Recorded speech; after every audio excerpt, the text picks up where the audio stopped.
There seems to be an increase in banks around the world not allowing customers to withdraw their own cash. Is it really for your safety, or is there something else going on? Welcome back, everyone. Let's dive into it.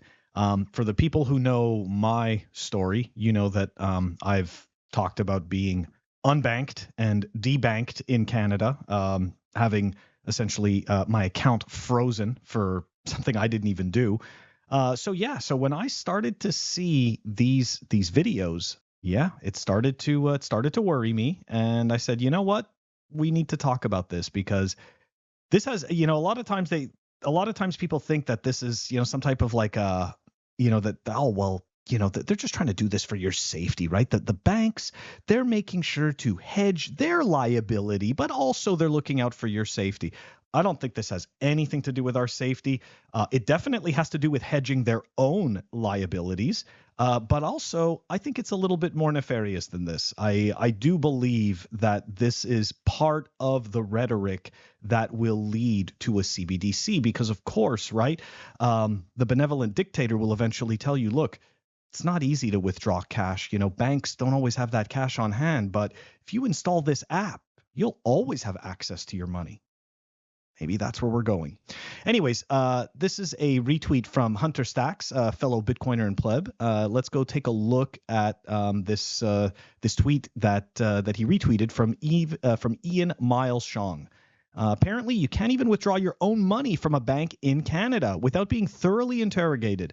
How is it any of their business what you do with your money? Now, before I play this video, the bank that's in question is RBC Bank, Royal Bank of Canada. I could tell by the card. And I noticed that the person giving their ID gave a passport. Okay. Now, that may indicate, not a reason to stop you from having your own money. It is still your bank account, whether you are a permanent resident of another country or not. Okay. But banks will use almost any excuse, at least from what I've seen, to stop you from getting your money. And, you showed us a passport instead of a driver's license or a Medicare card. No money for you. Anyways, let's take a look and see what happened in this one. So I can either give you a bank transfer, or if you're going to get cash, I will need an invoice for the car purchase. Why? No, I'd like to. It's for if the car's payments for in cash. I can't use a bank draft. You buy it from like a private? Yeah, it's private. It's literally from my friend. Yeah, but he wants it in cash.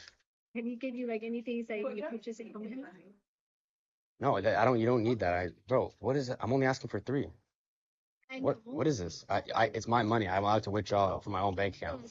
You said that what's the maximum limit you can give a withdrawal to a customer? It's $3,000 on the date. You've already mentioned that multiple times. Why not today? Today I would need a bank transfer or getting invoice. But why you need proof of what it is? Why is that? And why is that? Why is that? Why do you need me to tell you what it is? What kind of proof is that? I bring in a note? Like how is that? What is that going to change? I don't understand. So that would How do they validate the proof? I'm not taking a bank draft. I would like cash, please. Yeah, wait, I'm just going to sit here until you give me cash, so I'm not going to leave. Okay. You want me to have a sit there? And then do what? Who am I waiting for? I can get the manager to talk to you. Well, yeah, get the manager, because this is it's unbelievable.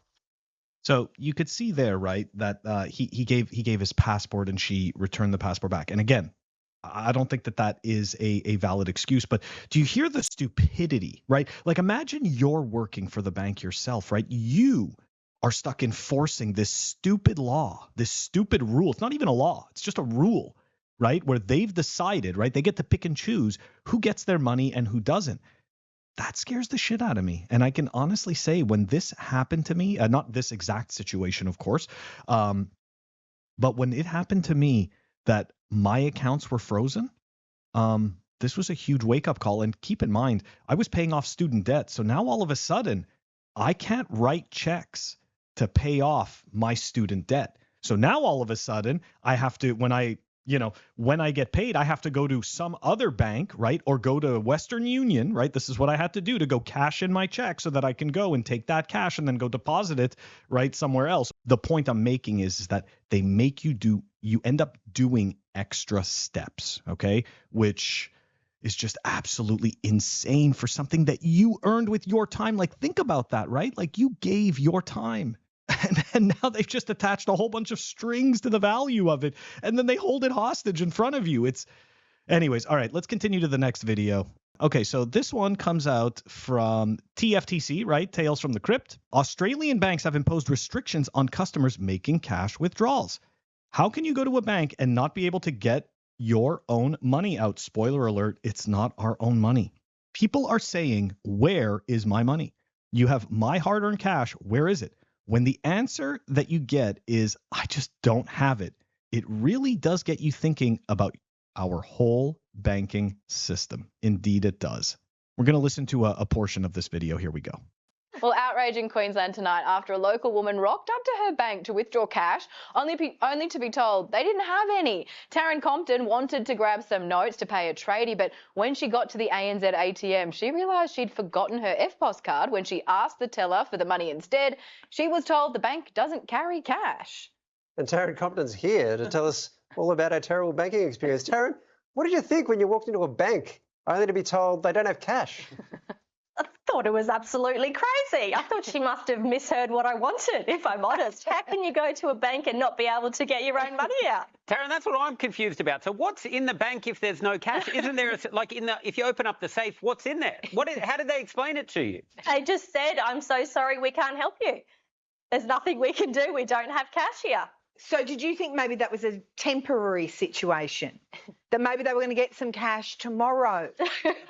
No, she actually said, we don't carry cash anymore. We can't help you. She did say, if you're desperate for it today, you can transfer it to another bank and try and get it out there, but we can't help.